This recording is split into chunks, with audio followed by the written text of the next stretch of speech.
welcome back to the Apatros review. In this episode, One Way Out, directed by Alan A. Goldstein in 2002. Hi there, welcome back to the Apatros review. I'm your host, Mila Sipka, and join me as I take you on a wild world on a trip ride through the wild world of science fiction, action, horror, all from my personal collection of 1,200 DVDs, plus a few video games and TV shows and stuff. Anyway, in this episode, we look at the film One Way Out, directed by Alan A. Goldstein, who directed Death Wish 5. And in the year 2002. Now the disc this disc actually comes from Payless Entertainment. It's basically a cheap brand. Anyway, so that's for the story. Veteran homicide detective Harry Waltz, played by Jim Belushi, is facing a big problem when his secret gambling addiction gets too out of control for him to feasibly pay back. But he gets the shock of his life when the underworld figures that he owes a shitload of money to come forward with an alternative to having his legs broken or stuffed inside a punching bag. All Harry has to do is use his expertise in the art of murder to coach somebody to carry out the perfect murder, and for Harry to drop the case when it comes to him for lack of evidence. The target happens to be Harry's current squeeze, an arrogant socialite with a mean streak. The hand-picked husband follows Harry's instructions in order to carry out the hit, but as is the case with these films, something goes wrong, and Harry's career and life are on the line.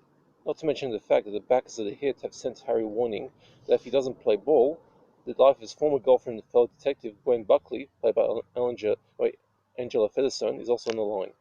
Now, Jim Belushi is an actor who's been involved in the comedy scene for a long time. Indeed, he's something of a legend, not least for playing police officers in the cult 1980s cop and the dog partner action comedy K9 and its two sequels, and playing a nasty cop in the 1990s dark comedy Gang Related, alongside Tupac Shakur in his last film role.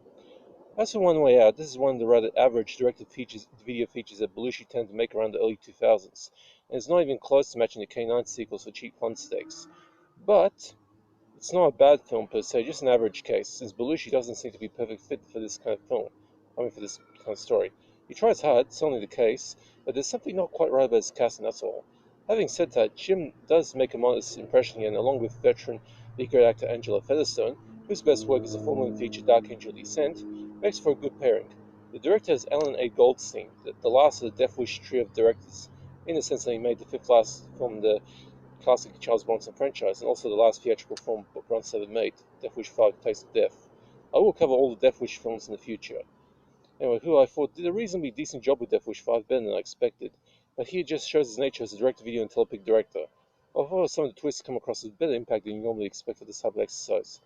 If you're a Jim Belushi fan, this will be best used as elevator music, and Belushi puts enough effort into his role as well as the requisite degree of humor to satisfy his fan base.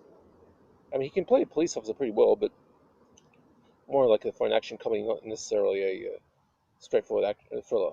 Now for the gore report. Bloody bullet holes and a pair of fake 70 years older gore you're going to get seen this one. Not much I know. As for nudity.